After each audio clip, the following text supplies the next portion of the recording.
Despite all the funding opportunities that we've talked about so far, the stimulus dollars, et cetera, early childhood, as Harriet said already, has long been the handmaiden of K-12 education. Our teachers get paid much less.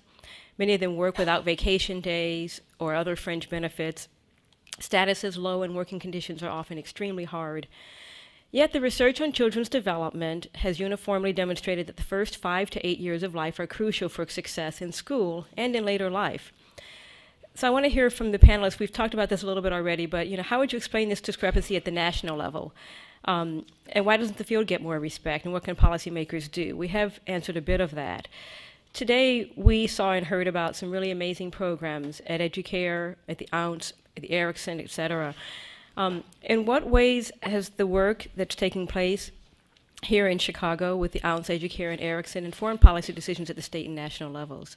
So there are a couple of different questions there that I've put together.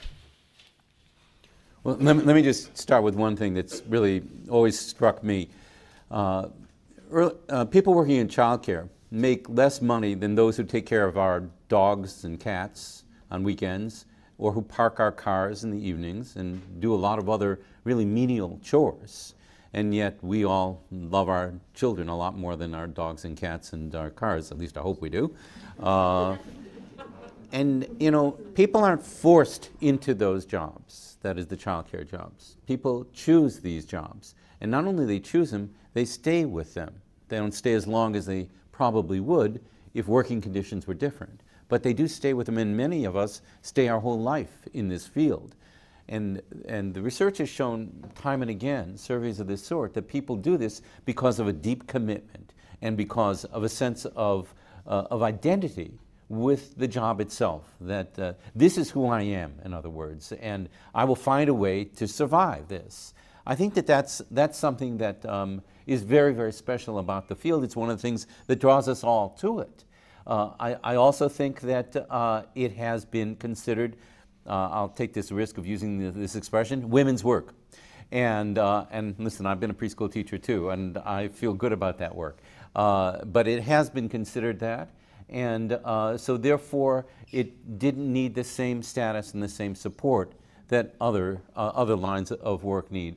We need somehow to change this around without losing that commitment at the same time to raise in quality and the working conditions. And I just wonder, Harriet, I know Harriet knows a lot about and has spent a lot of time in France. And I wonder, in the École Maternelle, which is the national early education there, it's a very, very different situation, is it not? Could you maybe say a word or two about that? Yeah, I will. I want to invoke two people, though, and follow up on what you said under this roof. First of all, to answer this question, the first is, it is about women's work, and I will say no more about that.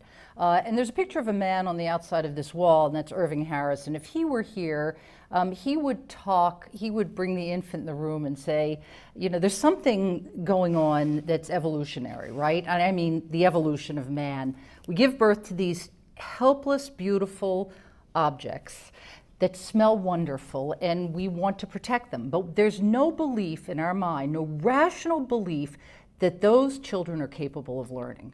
It just doesn't exist. And just because an infant can't speak doesn't mean they're not learning and not capable of understanding the world every bit as well as any of us are, albeit without, a history of the 30, 40, 50, 60 years we have behind us.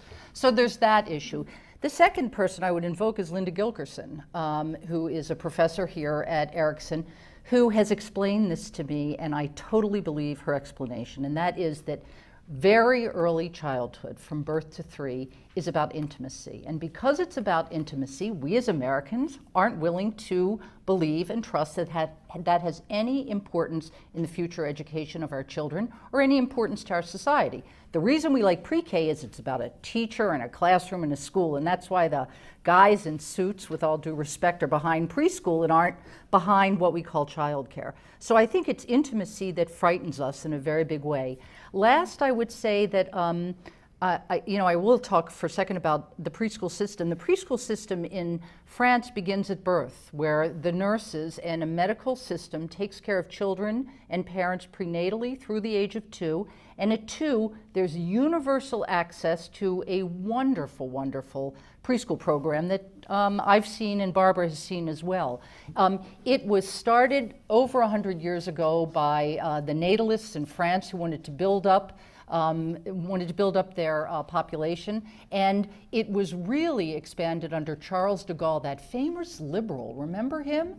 Right? He wanted to do it because he understood that if you didn't have strong families, you wouldn't have, frankly, cannon fodder for the next World War. That's true.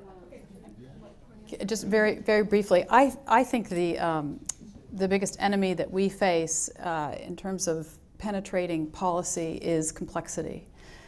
So that in the K through 12 system, you have a system that everybody understands. There's school buildings, there's superintendents and principals, and it's basically the same everywhere you go.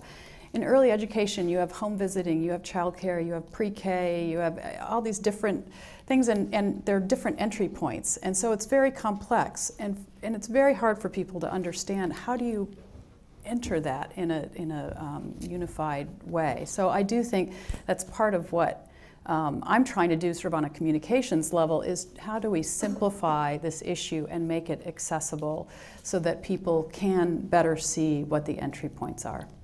One of the contributions I think Erikson Institute has made, however, is to bring the notion of what a good teacher does to the forefront. I think some of you heard the mathematics group today talk about what they're doing. There's been a tendency in early childhood education to think children are rather like, little children particularly, rather like Topsy, they just grow.